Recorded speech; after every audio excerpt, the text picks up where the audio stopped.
शिक्षिका जब रोड पे भटकेगी तो हम उज्जवल भविष्य क्या करेंगे। पढ़ी लिखी लड़की सचिवालय का चक्कर नेता का चक्कर अच्छा लगता है, उनका काम है बच्चे का भविष्य बदलना। एक मैच्योर लड़की का क्या होता है आप बताइए। एमए पढ़ के हम डेली उस नौकरी के लिए सचिवालय के चक्कर काटते हैं कि 45 दिन के अंदर इनकी काउंसलिंग जिला में कराई जाए और नियुक्ति दी जाए सारे बच्चे को जो एनआईएस कैंडिडेट हैं। आखिरकार 17 महीने से जिस चीज़ को हम लोग बोर्ड पे होना चाहिए अभी हम रोड पे हैं, तो आखिर ऐसा क्यों? जब एक आज वो लोग सैलरी उठा रहे हैं और उस चीज़ से हम लोग वंचित है, इससे बड़ी दुख की क्या बात हो सकती। अगर ये मेरा हक नहीं रहता तो मैं मांगती ही नहीं, ये मेरा हक है, इसीलिए मैं एग्ज़ाम क्वालिफाई करके आई हूँ। अगर मेरा ये हक नहीं रहता तो मैं क्यों मांगती। तो हम लोगों के साथ एक मेंटली हरासमेंट किया जा रहा है। नमस्कार, इनकलाबी दस्तक देख रहे हैं आप और मेरा नाम है उत्तम कुमार। देखिए अभी हमारे साथ टीआरई 1 के तहत इन लोगों ने जो है परीक्षा दी थी और सप्लीमेंट्री भी इन्होंने दिया था और लगभग एनआईयूएस से 145 ऐसे कैंडिडेट हैं जिनको अयोग्य घोषित कर दिया गया था और उनको जो है नियुक्ति पत्र अभी तक नहीं मिला है। इस मामले में जो है ये लोग अभी भी न्याय के लिए भटक रहे हैं और आज जो है इन्होंने जो है एमएलसी बंशीधर बिजवासी जी से जो है इन्होंने मुलाकात की है। कई सारी मुद्दों पर बातचीत हुई है। क्या कुछ कहिएगा, क्या कुछ बात हुई है, क्या कुछ समस्या है आपका? समस्या ये है कि 2023 में टीआरई 1 की बहाली हुई थी। उस बहाली में समथिंग 79,000 सीट थे, जिसमें 62,000 प्लस बच्चे क्वालिफाई किए थे, जिसमें 30,000 प्लस एनआईयूएस थे, ठीक है। जिसमें सबका रिजल्ट आया, फर्स्ट अटैम्प्ट में सबको ज्वाइन मिली, ठीक है। तो कुछ बच्चे डेट ऑफ बर्थ की वजह से बच गए थे, तो हम लोग की मांग थी कि आप सप्लीमेंट्री निकालिए, जिसको मल्टीपल रिजल्ट बोलते हैं, जिसमें 467 बच्चे का रिजल्ट आया था। उसमें 145 बच्चे कैंडिडेट एनआईयूएस के थे। तब तक सुप्रीम कोर्ट की एक आ गया था, क्या बोलते हैं उसको, जजमेंट कि से एनआईयूएस बच्चे इनवैलिड है, ठीक है। तो उसके बाद हम लोग को एक ही विज्ञप्ति में हम लोग को नहीं लिया गया, लेकिन उससे पहले वाले को ले लिया गया। फिर हम लोग बहुत जाकर बोले सचिवालय में जाकर कि तो गलत बात है ना, इनवैलिड तो बाद में किया गया ना, हम तो इसी विज्ञप्ति के हैं, हमको भी लीजिए। फिर हम लोग को रिजल्ट निकाला गया, डिस्ट्रिक्ट भी दिया गया, वहाँ बुलाया भी गया, उतना दूर हम लोग गए भी। हमारी जहाँ डिस्ट्रिक्ट अलॉटेड हुई मधेपुरा, मैं गई भी। वहाँ के डीओ साहेब हैं, वो बोले, मौखिक रूप से बोले कि वहाँ से रोक लग गई है, आप लोग की काउंसलिंग नहीं होगी। फिर हम लोग यहाँ आए, सचिवालय गए, फिर इन्होंने हमारी बात नहीं सुनी।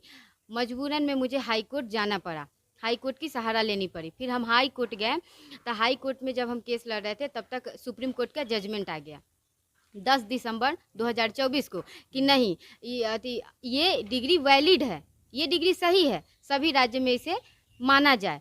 फिर शिक्षा विभाग में हम लोग आकर कहें कि जब अब हम लोग वैलिड हो गए, जिस चीज़ के लिए रोका गया तब उस चीज़ वैलिड हो गया, और जहाँ से मैंने रोका है वहीं से स्टार्टिंग होगा, मतलब ये कभी रोका ही नहीं गया है, ये डिग्री कभी इनवैलिड नहीं हुई, ठीक है।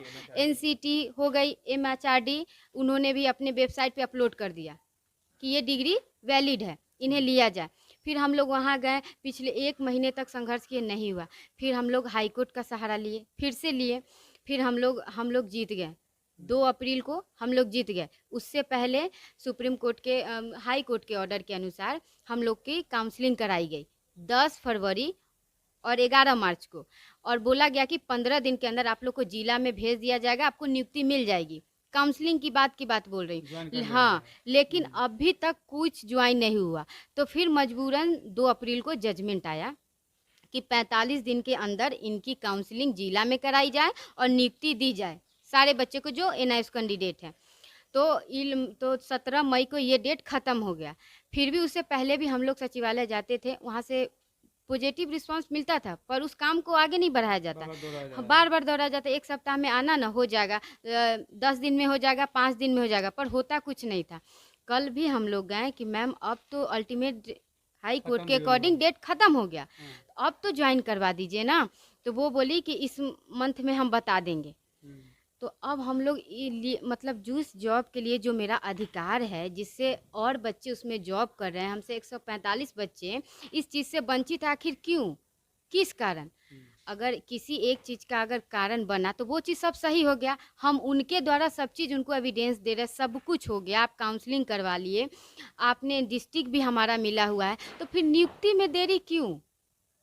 आखिरकार 17 महीने से जिस चीज़ को हम लोग बोर्ड पे होना चाहिए अभी हम रोड पे हैं, तो आखिर ऐसा क्यों?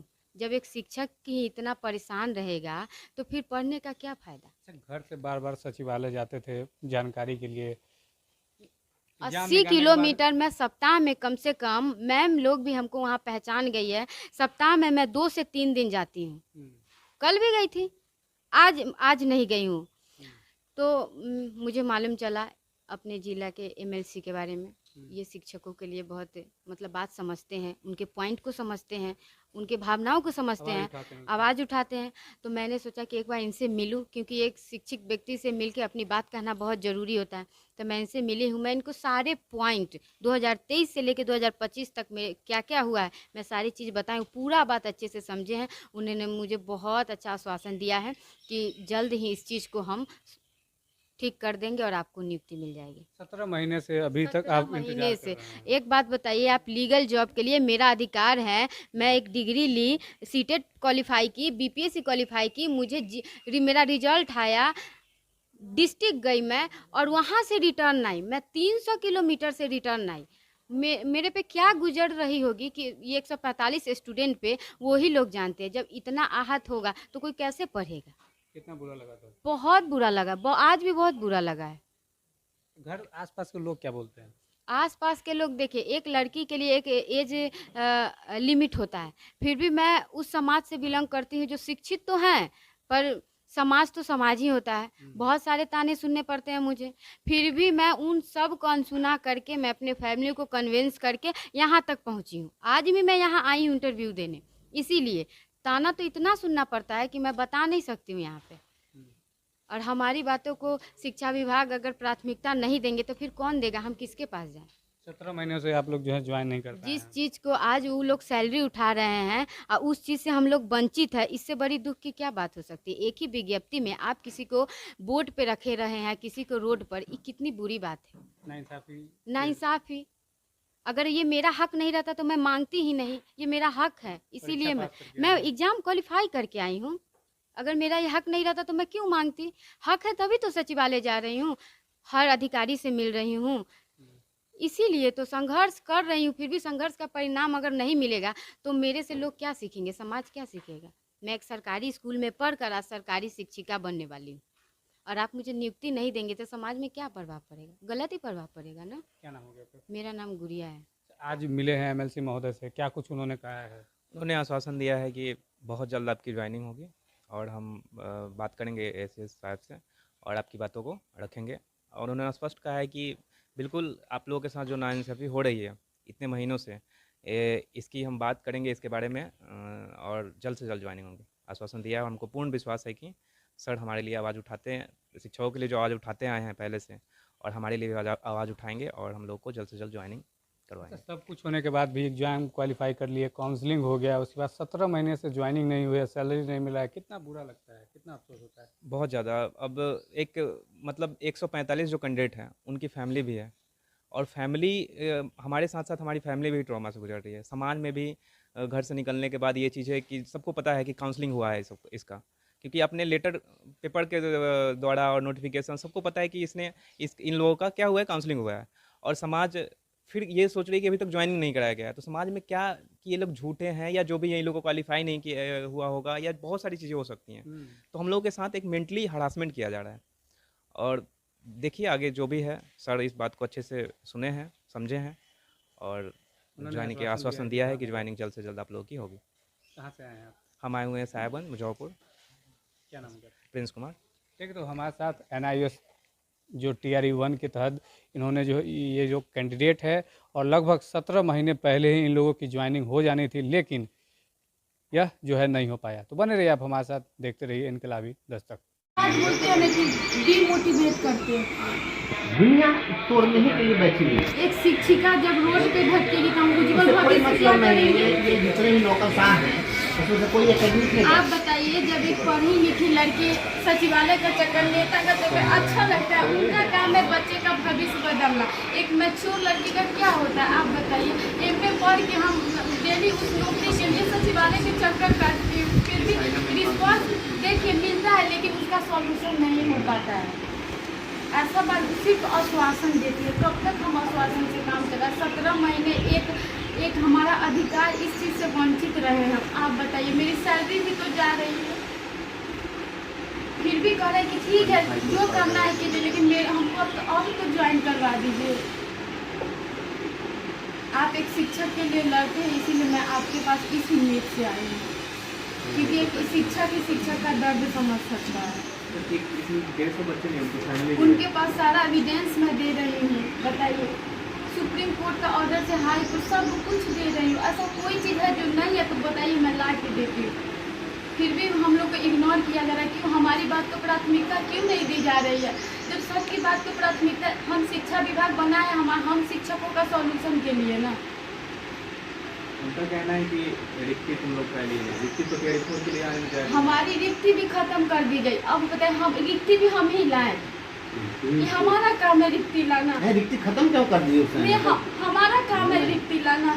सब काम के लिए हमको प्रताड़ित किया जाता है। सब अधिकारी, तुम यहाँ क्यों, कौन बुलाया है तुमको? ऐसे बात करेंगे तो हम कहाँ जाएंगे बताइए? हम तो ये भी कहें कि मर जाए हम।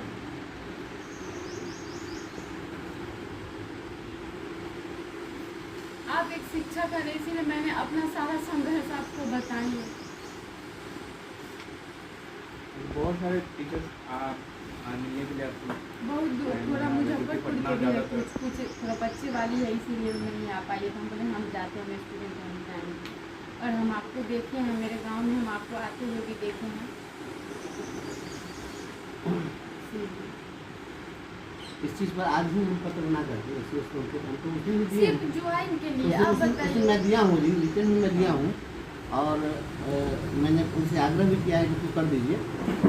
अब रोना नहीं है। और देखिए, ऐसा है कि संघर्ष करने से होता, हम साधारण संघर्ष नहीं किए। हमने 50 रुपया रेट पर हमने काम किए और ट्यूशन पढ़ाए इस शहर में, सब चीज़ किए हैं। और लड़ते लड़ते संघर्ष करते करते हमको विकसित भी होना है। लड़की कॉम्पिटेंस है, समझ आती है ना। आज भी मैं अपने अगल बगल में जो गरीब बच्चे हैं उनको हम 100 रुपया में 200 में अपना खर्च चलाने के लिए पढ़ाते हैं कि वो शिक्षित हो जाए, कम से कम बुक पढ़ने लायक बच्चा हो जाए। जो बच्चा नहीं पढ़ने लायक मैं उसे पढ़ा रही हूँ। पापा क्या करते हैं? मेरा एक भाई को प्राइवेट जॉब करके मैं ट्यूशन पढ़ा के अपना पढ़ती हूँ। मेरा भाई इसलिए मैं इस नौकरी के लिए बहुत बेचैन हूँ। मुझे मधेपुरा भेजा गया, फिर भी मैं नहीं डरी, क्योंकि सब अच्छे जगह पढ़ाएगा तो बुरा जगह कौन पढ़ाएगा? मुझे बस अच्छा खाना मिलना चाहिए और व्यवस्था मॉल अच्छा, वरना मैं कहीं भी पढ़ाऊँ। मुझे पूरा बिहार को शिक्षित करना है। हम अपना सुविधा सोचेंगे कि मार्केट में मुझे स्कूल मिला, नहीं, बस माहौल अच्छा होना चाहिए, मैं कहीं भी पढ़ा दूँ। माहौल तो खुद लोग अपने बना लेते हैं। आप नहीं अपना होता व्यवहार है, से थोड़ा सा माहौल लड़कियों के लिए माहौल खराब लेटर वाला कर। फाइल नहीं माहौल तो आप खुद बना सकते हैं।